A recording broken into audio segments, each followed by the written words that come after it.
l'escrime moderne a été inventée dans des conditions très précises. Elle est liée, par exemple, on oublie complètement, elle est liée à la disparition de l'armure. Parce que tant que vous avez l'armure, eh bien, l'épée n'attaque pas par la pointe, mais l'épée attaque par le côté. On appelle ça le coup de taille. Vous cherchez à déséquilibrer votre adversaire. Vous ne pouvez pas le transpercer. Or, à partir du moment où l'armure disparaît, au contraire, c'est un coup nouveau qui apparaît et qui s'appelle le coup d'estoc. Et à partir de cette disparition, un ensemble de coups vont s'inventer. L'invention, dans le cas du sport, et plus particulièrement de l'escrime, ne consiste pas à ajouter un coup par rapport à un autre, mais consiste à inventer totalement une nouvelle manière de s'affronter. Mais il y a un deuxième exemple qui est tout aussi intéressant et qui montre que, là encore, il ne s'agit pas d'ajouter quelque chose, il s'agit de déplacer une manière de concevoir l'escrime. L'exemple est simple. Lorsque vous transformez le système de notation des coups, et lorsque vous prenez en compte le fait que le coup existe à partir du moment où la lumière s'allume. C'est très important. Ça veut dire quoi? Ça veut dire que ce qui compte, c'est le fait que vous allumiez la lumière avant l'autre. À ce moment-là, votre coup ne consiste pas à chercher seulement à percer en vous prévenant de l'attaque de l'autre, mais consiste au contraire à percer le premier en étant totalement négligent par rapport à l'attaque de l'autre. Donc voilà un deuxième exemple qui montre que l'invention dans un sport n'est pas forcément liée au fait d'ajouter quelque chose à ce qui existait déjà, mais consiste à trouver une nouvelle manière de fonctionner, d'attaquer, de pratiquer.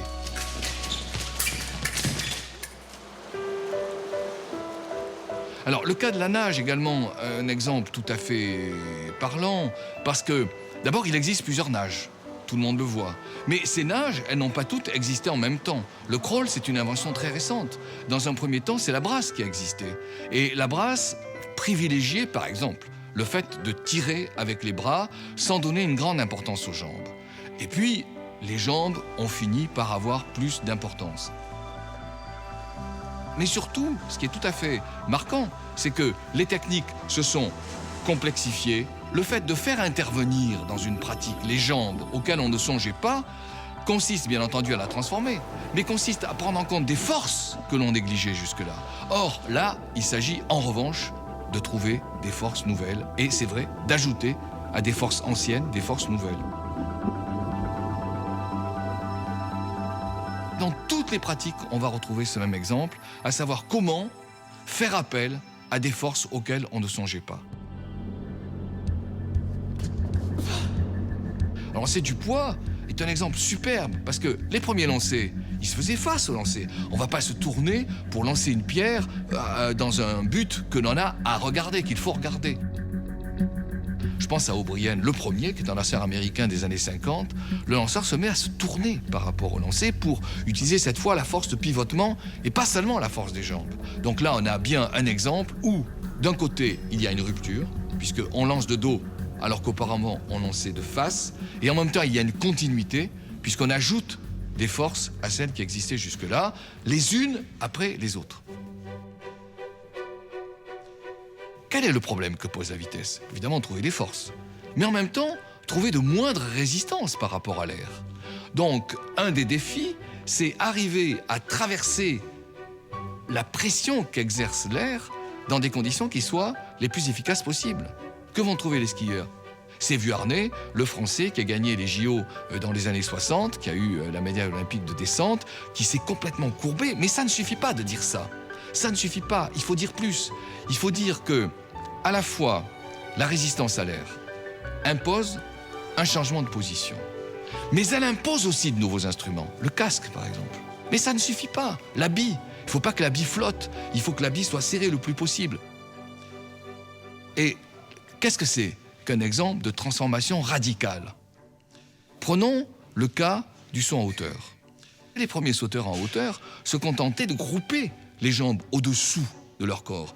Donc ils avaient, pour employer un langage des physiciens, un centre de gravité qui était nécessairement très au-dessus de la latte qu'ils devaient franchir. Et le défi du sauteur en hauteur, c'est d'essayer, évidemment, de trouver des forces au niveau de la pelle, mais d'essayer de rabaisser le centre de gravité proche de la barre ou de l'élastique, de façon à avoir le plus d'économie possible en allant le plus haut possible. Et l'ensemble de l'histoire du saut tourne autour de la nécessité d'abaisser le centre de gravité. Donc on fait un ciseau.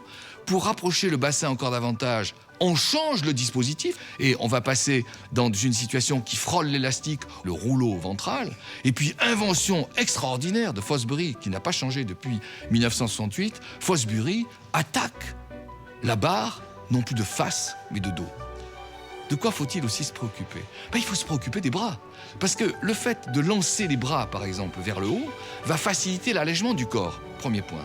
Deuxième point, le fait de lancer les bras d'une manière ou d'une autre va favoriser votre équilibre durant le saut. Voyez? Donc voilà, à nouveau, des interventions auxquelles on ne songeait pas, qui ont des conséquences considérables et qui sont des ruptures cette fois, par rapport à ce qui existait auparavant.